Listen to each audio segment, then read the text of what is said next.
Next topic है बच्चों हमारा गॉस थ्योरम। इससे पहले हमने इलेक्ट्रिक फ्लक्स पढ़ लिया है, अब गॉस थ्योरम देखते हैं क्या है। भाई गॉस थ्योरम के हिसाब से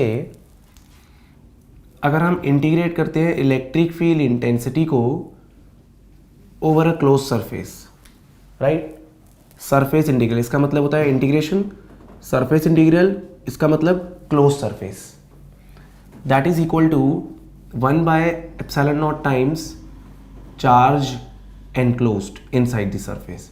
बात हम वैक्यूम की कर रहे हैं इसलिए मैंने ε0 लिखा है, अगर कोई और मीडियम होगा तो इट विल बिकम εm, ठीक है। तो this is surface integral of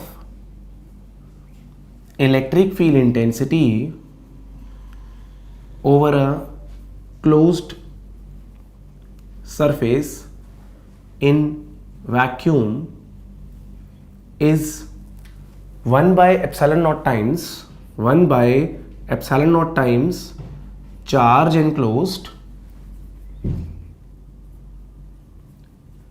inside the closed surface। और इसको हम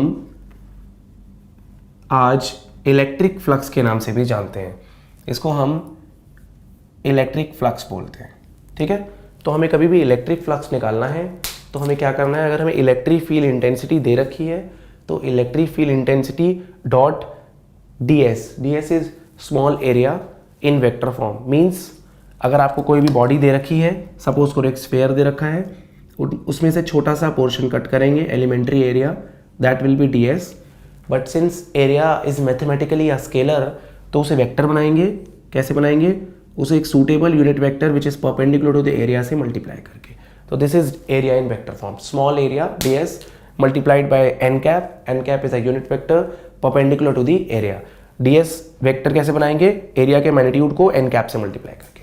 अगर हमें कभी भी इलेक्ट्रिक फील्ड इंटेंसिटी दे रखी हो तो डॉट प्रोडक्ट करेंगे ds के साथ, इंटीग्रेट करेंगे विद इन सूटेबल लिमिट्स, पूरे एरिया के लिए इलेक्ट्रिक फ्लक्स आ जाएगा। और अगर हमें चार्ज गिवन हो तो that will be electric flux will be charge enclose inside a surface divided by ε0, ठीक है। गॉस थ्योरम का प्रूफ देखते हैं बच्चों। हमने देखा गॉस थ्योरम बेसिकली क्या बताता है, इलेक्ट्रिक फ्लक्स, और वो E डॉट ds होता है। अब इसका प्रूफ देखते हैं, प्रूफ ऑफ गॉस थ्योरम, ठीक है।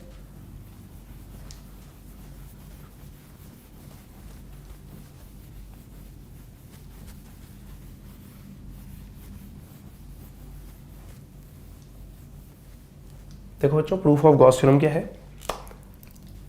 नेक्स्ट है हमारा प्रूफ ऑफ गॉस थ्योरम, ठीक है।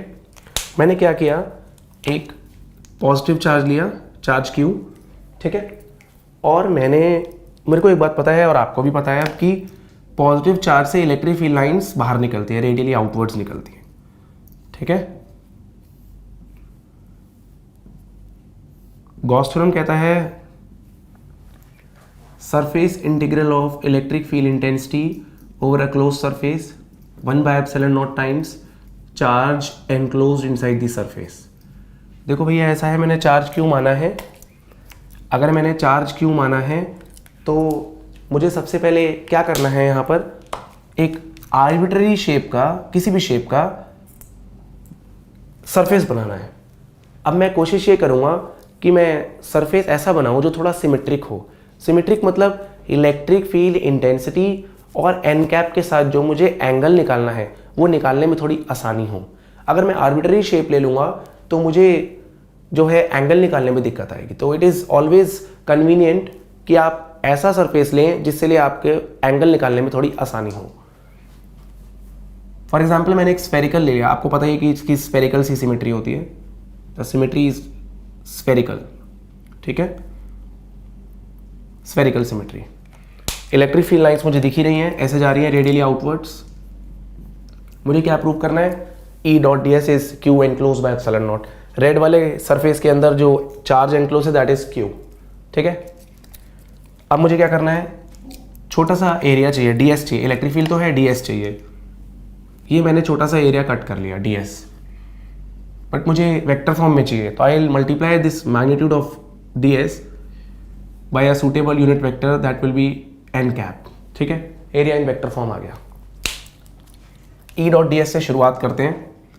Surface integral of E dot D s, surface integral of E dot D S, that is electric field और डी एस वेक्टर में एंगल देखते हैं। तो d s vector is basically along n cap, तो electric field और n cap में 0 degree आ गया। E d s cos 0 degree, electric field को बाहर ले लेते हैं और ये सर्कल की रेडियस में आर मान लेता हूँ, ठीक है। डी एस का इंटीग्रेशन, डी एस क्या है, उस स्फेयर पे छोटा सा पार्ट कट कर रखा है मैंने, तो अगर मैं छोटे से पार्ट को इंटीग्रेट करूंगा तो इंटीग्रेट करने पे क्या आएगा, पूरे स्फेयर का एरिया, पूरे स्फेयर का एरिया, स्फेरिकल सरफेस का एरिया। तो 0 से 4πr² तक इंटीग्रेट करता हूँ, E into 4πr²। Point charge की वजह से इलेक्ट्रिक फील्ड का क्या फॉर्मूला होता है, 1/4πε0 Q divided by r² into 4πr², 4π से 4π कैंसिल, r² से r² cancel, that is Q/ε0। आगे यही प्रूव करना था कि भैया electric flux surface integral of E dot D S that is equal to Q enclosed by ε0, charge enclosed inside the surface divided by ε0। अगर medium आ जाएगा तो दैट विल बिकम ε m, ठीक है ना। That was simple Gauss theorem, ठीक है।